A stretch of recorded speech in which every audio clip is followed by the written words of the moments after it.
নমস্কার, শেয়ারবাজ থেকে আমি শাশ্বত মিত্র। আমার এডুকেশনাল চ্যানেলে আপনাদের সবাইকে স্বাগত। আজকের মার্কেটটা অনেকটা, আপনারা যারা আমার টেলিগ্রাম চ্যানেলের সঙ্গে যুক্ত আছেন এই হিসেবে বলে দিই, যদি এখনও যুক্ত না হয়ে থাকেন তাহলে যুক্ত হয়ে যাবেন। প্রথম কমেন্টে এই লিঙ্ক দেওয়া থাকবে।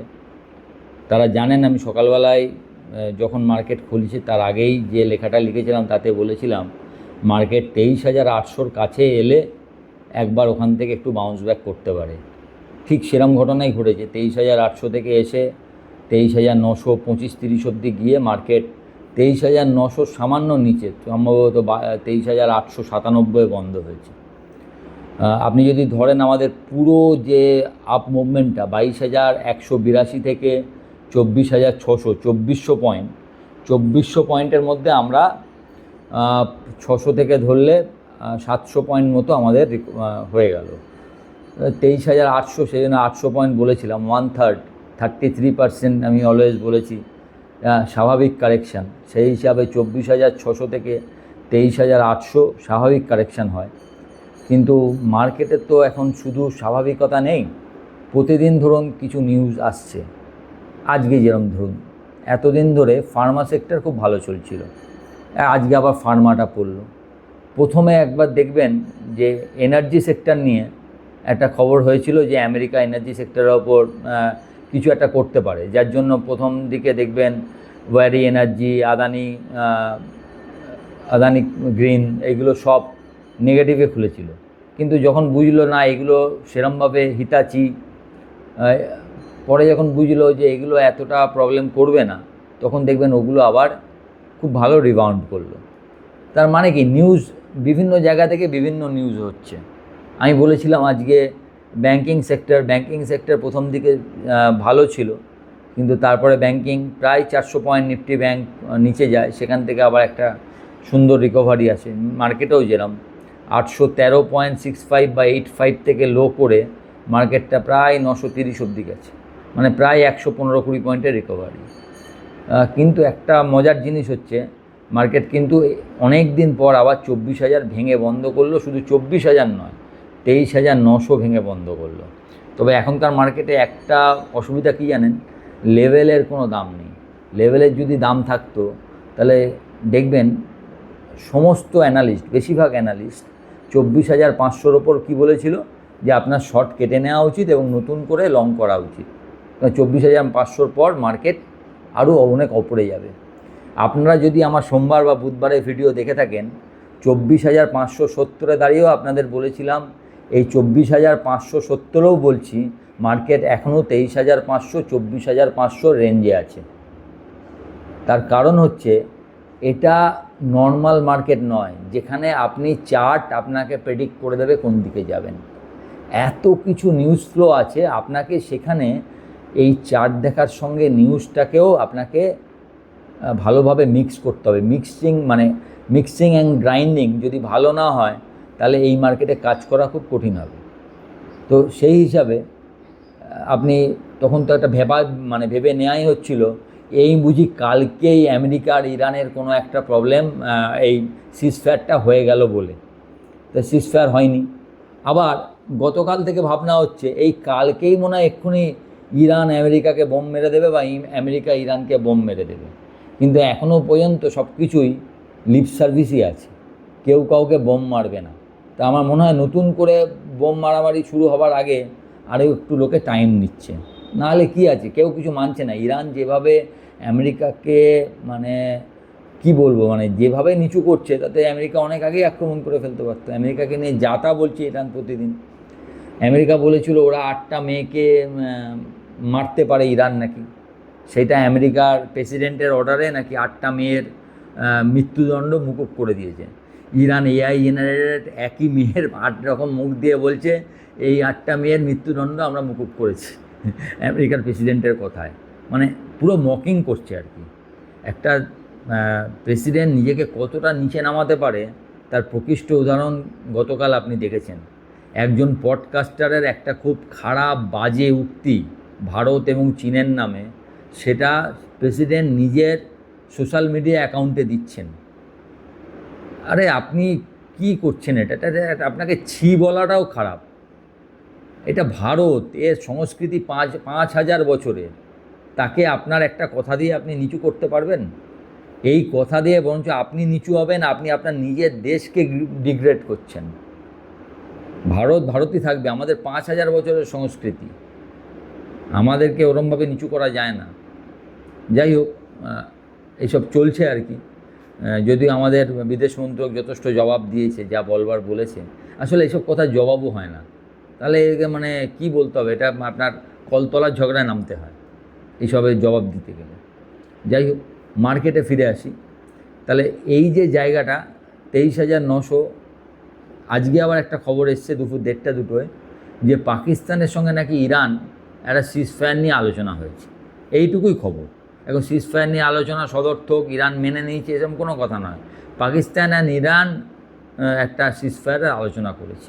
সেই আলোচনায় মার্কেট হয়তো কিছুটা একটা পেয়েছে, যেতে 23,800 থেকে 23,900 অবধি গেছে। আলটিমেটলি 900-র নিচেই বন্ধ করেছে। কিন্তু আপনি যদি লাস্ট 2 সপ্তাহ বা 3 সপ্তাহ, মানে যতদিন এই যুদ্ধটা চলছে, 56 দিন বা 57 দিন হবে, তাতে যদি ডোনাল্ড ট্রাম্পকে ফলো করেন, তাহলে আপনি দেখবেন শনি রোববার অনেক কিছু ঘোষণা করবার একটা ব্যাপার ওনার আছে। তাই এই শনি রোববার অনেকে আশা করছে হয়তো সিজফায়ার নিয়ে একটা কিছু ঘোষণা হতে পারে। ঘোষণা মানে কি? ট্রাম্পকেই নিচু হতে হবে, আমি এটা আপনাকে বলে দিচ্ছি। ইরান আজকে একটা পোস্ট করেছে, তাতে বলেছে যে আমরা একটা লিডার, একটা ভগবান, এই সবের ওপর বিশ্বাস করি। আমাদের কাছে জীবনের থেকে অনেক দামি হচ্ছে নিজেকে ঠিক রাখা, মানে দেশের সম্মান রক্ষা করা।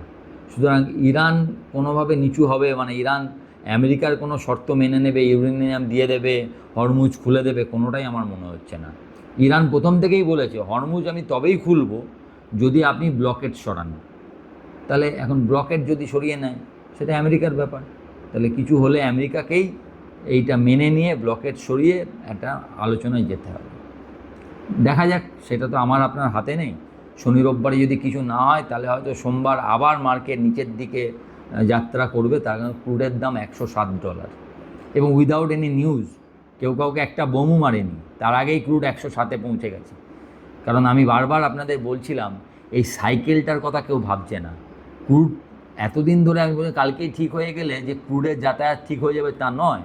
একটা ক্রুড একটা থেকে লোড করে পৌঁছাতে প্রায় 30-40 দিনের একটা সাইকেল আছে।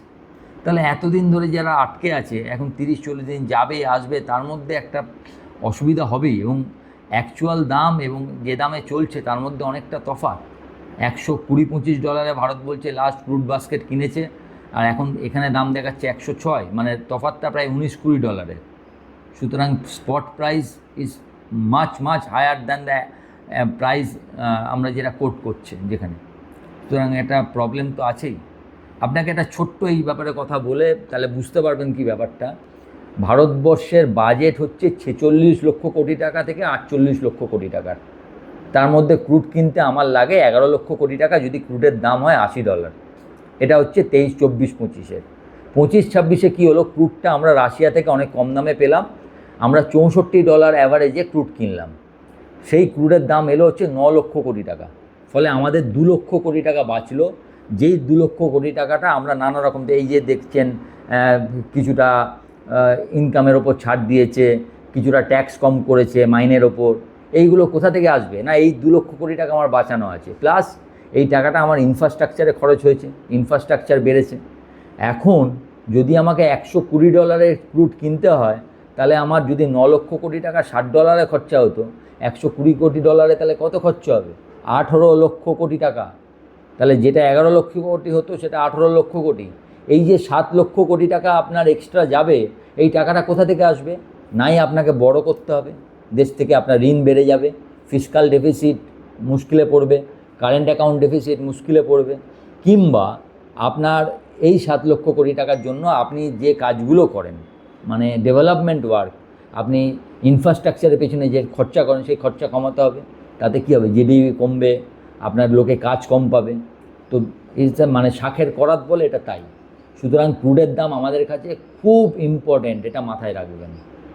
সেই জন্যে শুধু এইটুকুর ওপর ভরসা করে আপনি যদি ভাবেন মার্কেট অনেক কিছু হয়ে যাবে, তা নয়। এবং এই ক্রুডের দাম বেশি কী হবে, আপনার টাকার ওপর চাপ দেবে, টাকা মূল্য হ্রাস পাবে, টাকার দাম 95, 96, 97 ছাড়িয়ে যাবে, এবং তাতে কী হবে, ইনফ্লেশন বাড়বে। ইনফ্লেশন বাড়লে সবথেকে আগে কে খারাপ হবে না, রেট সেন্সিটিভ। যেই জন্য আমি প্রথম থেকে আপনাকে গত 2 সপ্তাহ ধরে বলে আসছি, হয়তো আপাতত ঠিক আছে, ভেরি গুড, আপনারা ভালো আছে, ব্যাংকিং, অটো, এনবিএফসি, রিয়েলিটি, এইসব সেক্টরগুলো থেকে একটু দূরে থাকুন। যে কোনো সময় এর একটা এফেক্ট মার্কেটের ওপর কিন্তু পড়বে, তো এইটা একটু মাথায় রাখবেন। এমনি মার্কেট যে জায়গায় আছে, বা আরেকটা খারাপ খবর আজকে, একটা গেল হচ্ছে আপনার স্টকগুলো, ফার্মা স্টকগুলো। সেকেন্ড খারাপ হলো আইটি, ইনফোসিসের রেজাল্ট, এবং তার আগের দিন এসসিএল টেকের রেজাল্ট আইটিটাকে মোটামুটি আবার পুরনো জায়গায় ফিরিয়ে নিয়ে গেল। একটা আইটি ইন্ডেক্স 5-6% ডাউন, তারপরও যে নিফটি মাত্র 100-200 পয়েন্ট ডাউন, আমরা বলবো আমরা অনেক ভালো বন্ধ করেছি। প্রতিটা স্টক প্রায় 3-6% ডাউন আজকে আইটির। আপনি বলুন HCL tech, Infosys, TCS, tech Mahindra, Coforge, কাকে বাদ দেবেন? আপনারা হয়তো জেনেছেন কিনা জানি না, গতকাল মাইক্রোসফট আবার 9,000 লোককে নাকি লে অফ করেছে, এবং সেটাও একটা চিঠির খোঁচায়, জাস্ট কাল থেকে আপনাদের আর লাগবে না। বুঝতে পারছেন তো? তো আইটি আবার সে ভয় পাচ্ছে, এত লে অফ কেন হচ্ছে? তাহলে কি সত্যি করে এআই আইটির ওপর বড় প্রভাব পড়তে চলেছে? 2400 টাকা, যেখান থেকে দেখুন আমি 2400 টাকা, 2360 টাকায় টিসিএস নিতে বলছিলাম, আবার 2600 টাকায়, 2570 টাকায় আপনাদের বলেওছি যে এখান থেকে প্রফিট বুক করা উচিত, সেটা আবার দেখুন আবার 2400 টাকায় চলে এসেছে। সুতরাং দেখা যাক যে এইটা কোন দিকে এগোচ্ছে। আইটি এবং ফার্মা আজকে যথেষ্ট চাপ দিয়েছে। ব্যাংকিং যতটা ভাবছি তার থেকে আজকে অনেক ভালো ছিল, কিন্তু আজকে ভালো ছিল, কবে সেটাও আবার এই হিসেবটাকে নিয়ে নিজের দামটাকে ঠিক করতে শুরু করবে। সুতরাং আপনাকে সাবধানে থাকতে হবে। হবার পর বলে কোনো লাভ নেই, হয়ে যাবার পর আপনাকে বললাম 600 পয়েন্ট পড়ে গেল ব্যাংকিংটা, এখানে লাভ নেই। আগে থেকে যদি বুঝতে পারেন, আগে থেকে বলতে পারেন, সেটাই কাজে।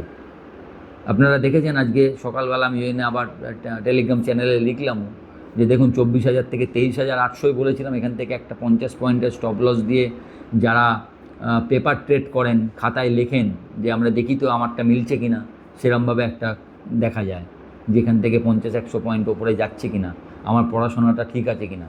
দেখা গেল না, পড়াশোনা ঠিকই আছে, 800 থেকে এসে সাপোর্ট নিয়ে ঠিক 120 পয়েন্ট ওপরে গেল। তো এইভাবে আপনারা কাজ করুন, এবং শনি রোববারে কী হবে, গ্যাপ আপ না গ্যাপ ডাউন আপনার হাতে নেই, নিউজ ড্রিভেন মার্কেট। সুতরাং ওটা নিয়ে মন খারাপ করবেন না যে আজকে একটা কল কিনে আনলে হতো বা পুট কিনে আনলে হতো, কেউ জানে না, হবার পর মনে হয় করলে হতো। এটা অতটা ভাববেন না, এটা ভাবলে নিজেরই মনে হবে আমি মার্কেটে কিছু করতে পারছি না। তার থেকে যেটা আপনি বুঝতে পারছেন মার্কেট খোলার পর, সেখানে কাজ করুন। আর এই মার্কেট বড় পয়সা করবার নয়, ছোট ছোট পয়সা করুন, পয়সা যেন না যায় সেটাকে সিকিওর করুন। পয়সা বাঁচানোটাই এখানে পয়সা করা। ভালো থাকবেন, উইকেন্ডটা আপনাদের খুব ভালো কাটুক। নমস্কার।